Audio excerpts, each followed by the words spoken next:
And let's get into a team that I know you're gonna be a little bit more contentious about. That being the Indianapolis Colts. Obviously, the big story for the Colts this late in the offseason is the fact that Daniel Jones has been named the starter over Anthony Richardson. For you, uh, what do you think led to this decision? Like what you've heard, and what are your thoughts on it? I think they're looking for, and I'm putting it in quotes, consistency. I think they just don't want the wild card of, oh, he's going to hit a 60-yard bomb on a rope and score a touchdown for us.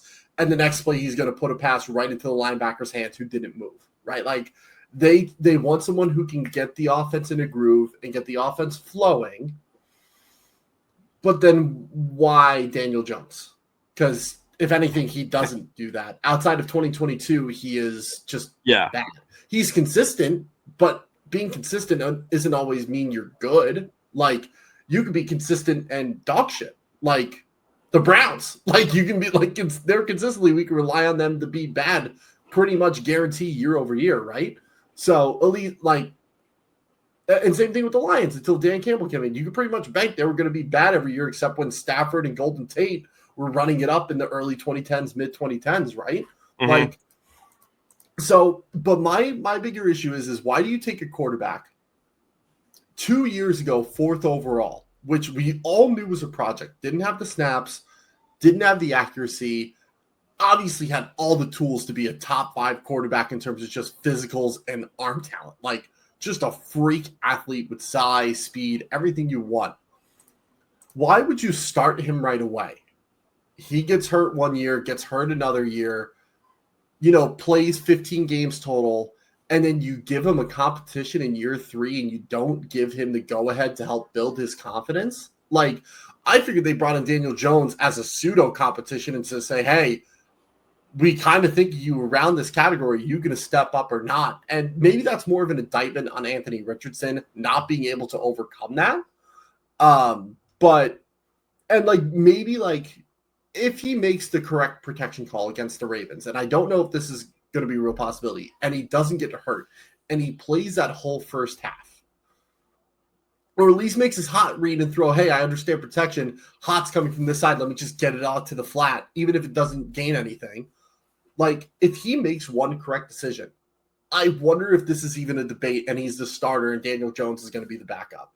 But he gets hurt. Daniel Jones plays decent in both of his preseason games. Anthony Richardson plays well also, but I just don't for the life of me, I can't understand the process. Like, fine, if you think Daniel Jones gives you a shot and you're going to run an offense similar to the 2022 Giants, where he's just going to dink and dunk and he's going to have 1 or 2 reads and you're not going to ask him to create outside of that, fine. Like, do that, because Anthony Richardson has proven he can't do that.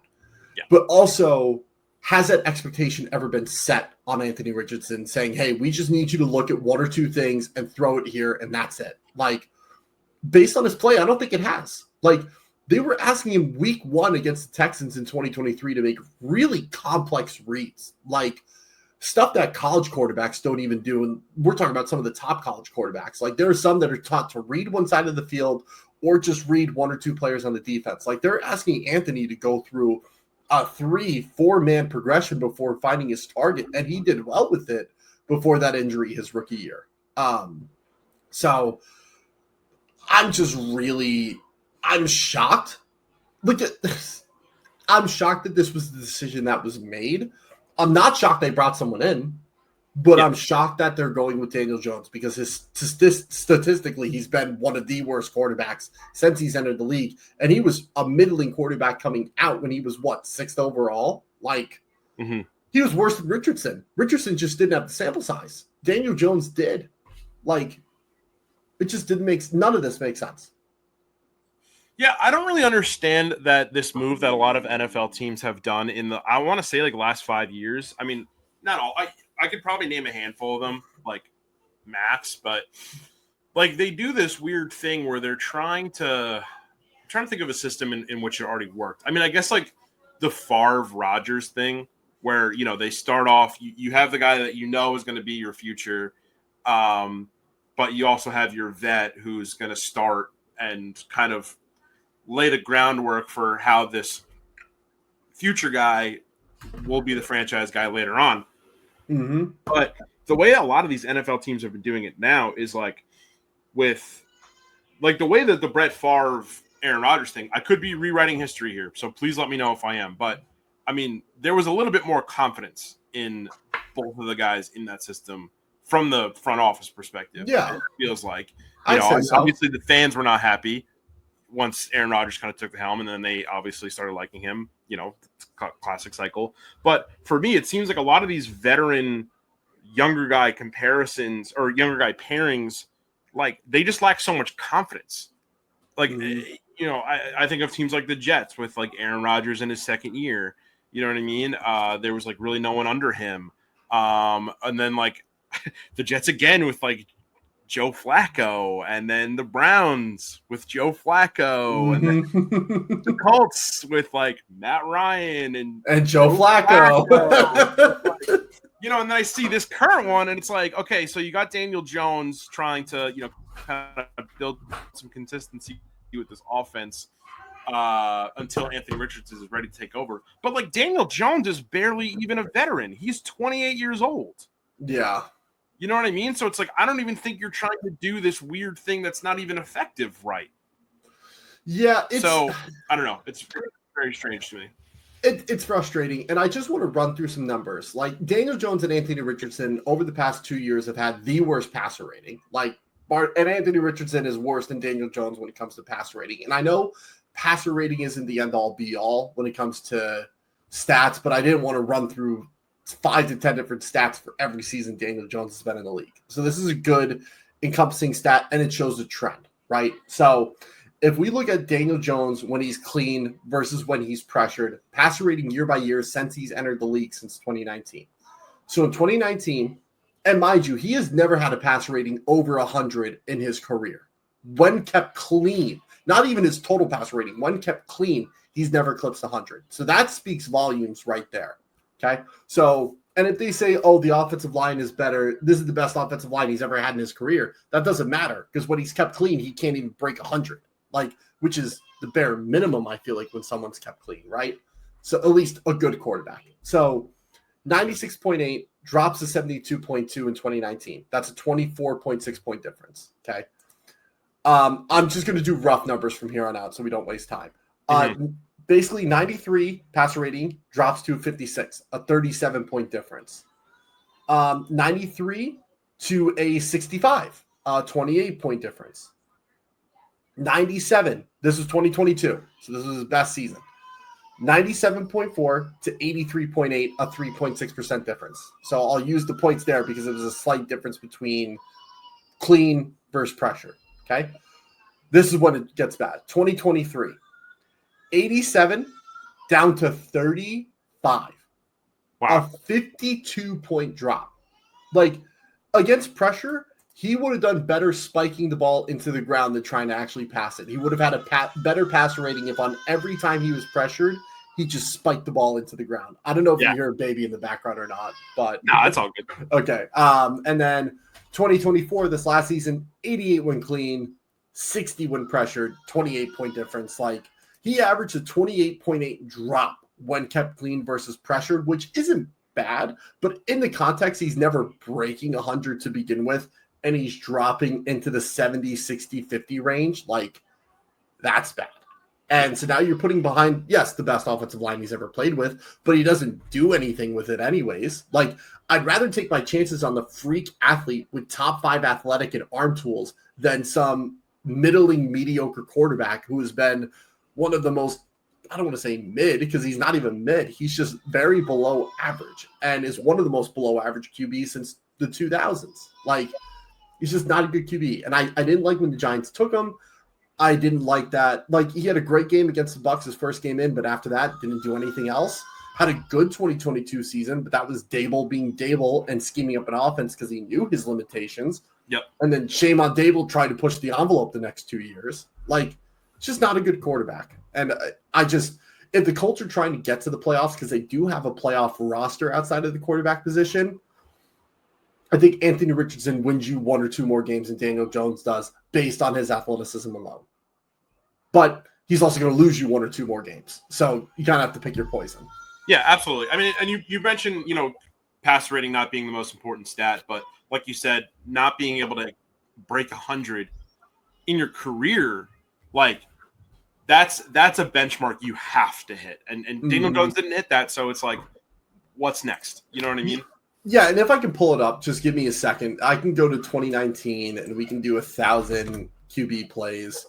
And we go weeks 1 to 18, right? We're just going to look at EPA from 2019 to 2024. So 6-year sample size, at least 1,000 dropbacks. And there are how many quarterbacks on the list? There's 45 quarterbacks on this playlist. His EPA and completion percentage over expected composite ranks 36 out of 45. His EPA per play ranks 38. His adjusted EPA per play, 38. Success rate is 32nd. Completion rate over expected is 27th. Air yards is 42nd. Like he's a bottom feeder amongst a lot of these quarterbacks. Like push has to come to shove somewhere. Like he's obviously not a good quarterback, and I'm not saying Anthony Richardson is, but at least he gives you a higher ceiling and a more multiple offense than Daniel Jones could ever provide, even in his best season.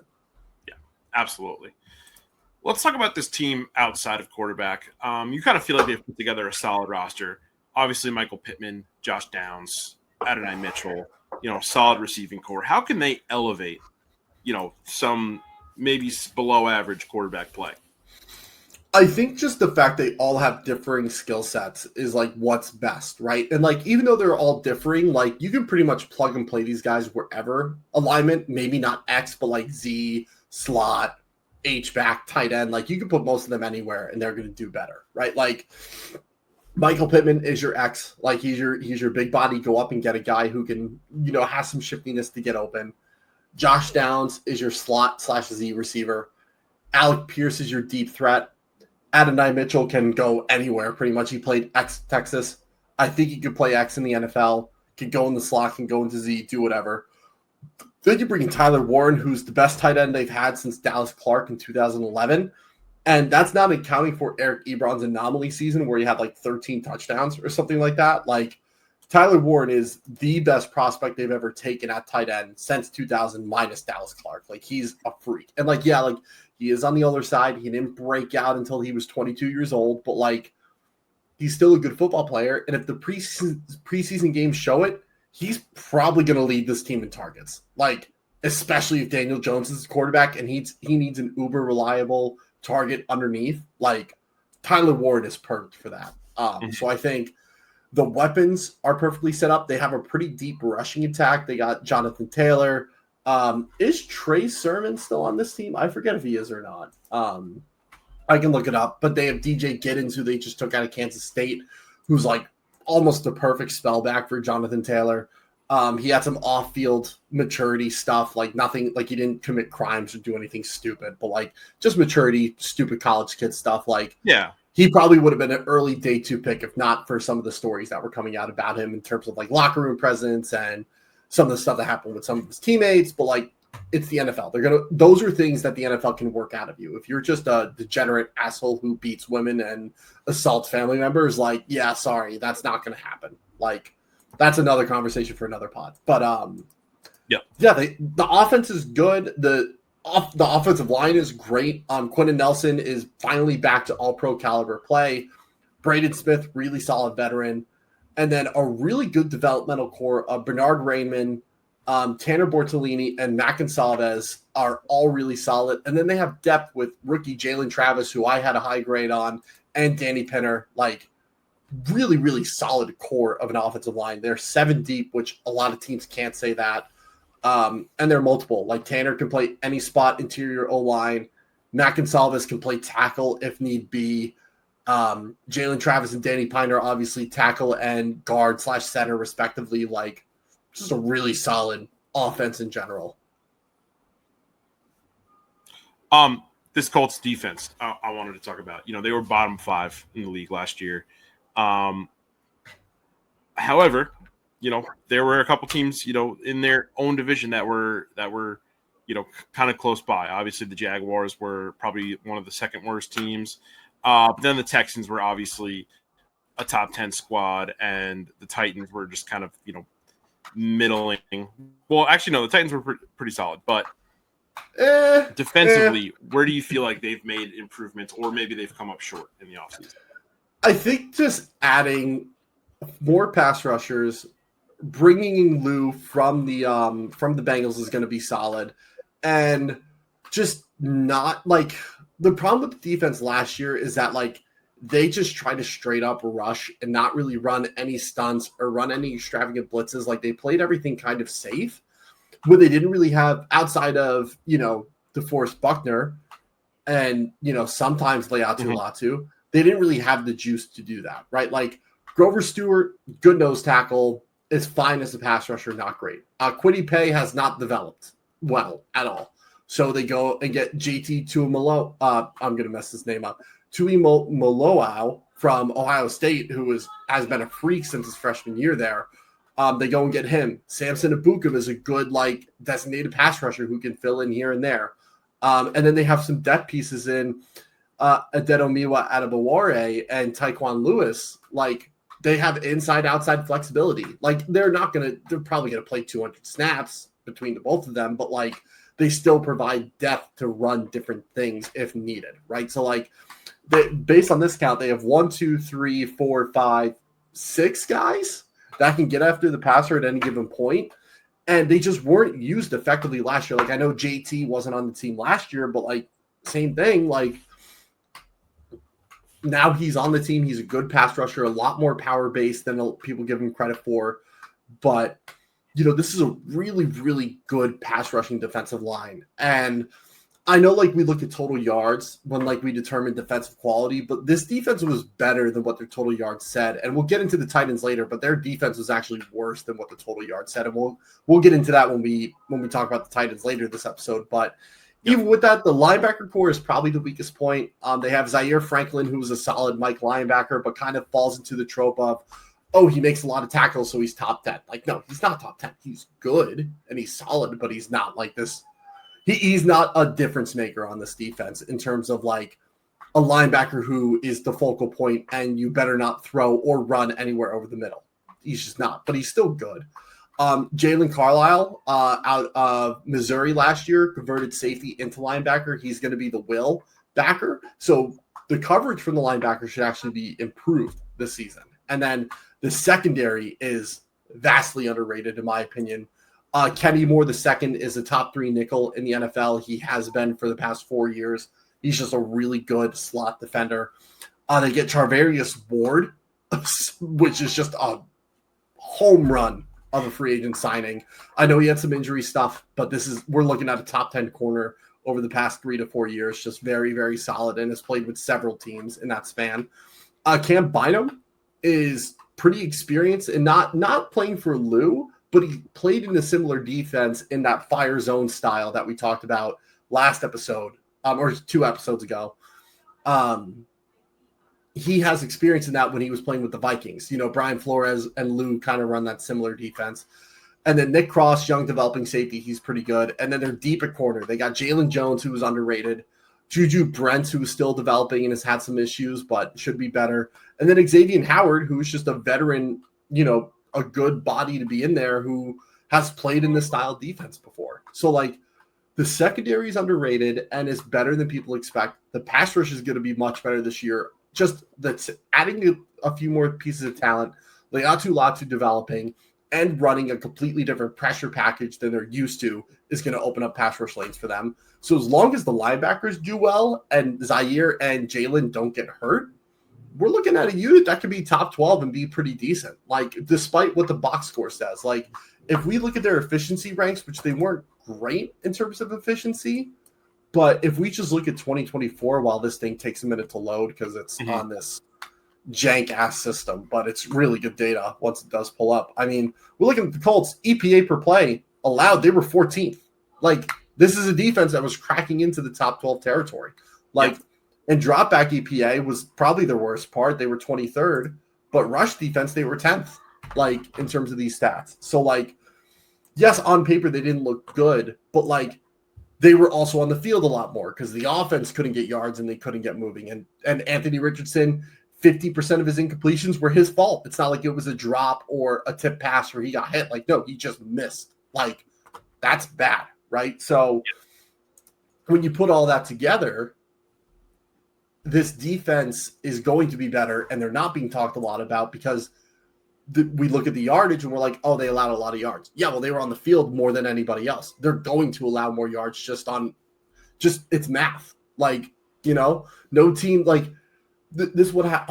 There was a defense a couple of years ago. The offense was absolute dog shit, but they were the best defense in the league, and they were constantly on the field. And they got into the playoffs and just lost in the first round because it might have been a Steelers team, honestly, with Kenny Pickett running at the helm. But yeah, that sounds right. I think it was a Steelers team. It was that year they got the Chiefs they went up like 14-0 in the first quarter, and then the Chiefs ran it up 42-14 or something like that. Wait, was that not a Texans team? I don't think so, because it was a TJ Watt touchdown. I remember that. Maybe the Chiefs were up big and he got a touchdown in the first quarter or something like that. I don't know. All I know is the Texans do that against the Chiefs one year. I think the Texans did, but this is pre CJ Stroud. This is the Deshaun Watson era. Got it. But either way, this defense is going to be better than people expect, and especially this pass rush. I think the pass rush is going to be really, really good. Yeah, absolutely. And then going back to the offense a little bit, your dark horse is a guy. We've kind of talked about how this offense can kind of help elevate. The offense outside of quarterback can really help elevate the quarterback position. And obviously this guy that's your dark horse is really important for that. He's an interior offensive lineman. Can you kind of go into some detail about him? Yeah, Matt Gonsalves, fun fact, I went to West Hampton Beach High School. I did not play in the same time frame as him, but he went to ESM, Eastport South Manor, who's our crosstown rival. Yeah, so I don't know him personally, but there's that, connection there. But I remember following him from ESM because he was just bigger than everybody else. Long Island football is not that good compared to the rest of the country, and it's very rare someone his size even plays at a school like that. So 6'6", 300 pounds coming out of high school is just that's going to get attention. Played at Pitt. He's in the upper, we talked about the oversized guards a little bit last episode. He fits that bill. He's 6'6", 320 to 330 pounds. And there's a good trend of that, Trey Smith, Tyler Smith, Mekhi Becton, guys that have history at tackle and got moved inside and thrive at guard. He could be the next to continue that trend. And he started the back half of the season at tackle, filling in for Braden Smith. He did a good job as a run blocker, but really struggled in pass pro. I believe he allowed 19 pressures over the last 7 games, which is not good at all. But I think moving him inside next to Braden Smith, and then you have Tanner Bortolini, who was one of the most athletic centers in the league. Even though he didn't play a lot, he still showcased that he is super athletic and has just great run blocking and pass blocking ability due to his foot quickness. Putting those two together, two completely different blocking styles of blocking types, I think is actually going to help him to develop. And then you have the veteran presence to the outside of him. I think he's going to do really, really well in this offense, in this offensive line. And, and even if, let's say, he can't learn anything from those two, he's got Quentin Nelson, who's one of the best guards in the league, and they play the same position. Different sides, but, relatively the same position with the same steps, reads, pull reads, all that. He can learn a lot from him. Yeah, absolutely. Speaking of Long Island football, who was that quarterback? He played for Notre Dame and then Wisconsin. Jack Cohn. Jack Cohn. Yeah, Sayville. I played against him. He was a freshman when I was a junior, and oh my God, he might have been the best quarterback I've ever seen live at a high school level. He was filthy. Wow. Live. Granted, there's a lot better quarterbacks than him, but he was really good. I know. I forget if it was Matt Sims or Phil Sims, but he would work with him, and he thought Jack Cohn had more. And this is from not from whichever Sims it was, not from them directly, but I heard through the grapevine that he actually liked Jack Cohn better than Trevor Lawrence because he trained both, and he actually thought he had Jack Cohn had better ability as a passer. Obviously, that didn't pan out for him, but still he was also the hardest quarterback to sack I've ever had in my career. It was really, hitting him was literally a brick wall because he had such a strong lower half where like some quarterbacks would just fold, like if you hit them the right way. And I would come in like, and I knew he was like solid. So I would even get lower and try to wrap the legs and like literally would like be stepping through me, wrapping him up. I'm like, is this guy serious? Like, just a freak quarterback talent. It sucks it didn't work out for him, but that's what happens in the NFL sometimes. Yeah, dude, tough league. Even Jamarcus Russell didn't pan out, and he was supposed to be a generational talent. Like it just happens. Yeah. Well, I always try to keep an eye on the Long Island guys. So hopefully, appreciate that. Hands out. The big question for the Texans is, or sorry, not for the Texans, for the Colts is, can they get through this season without making some big changes at the leadership level?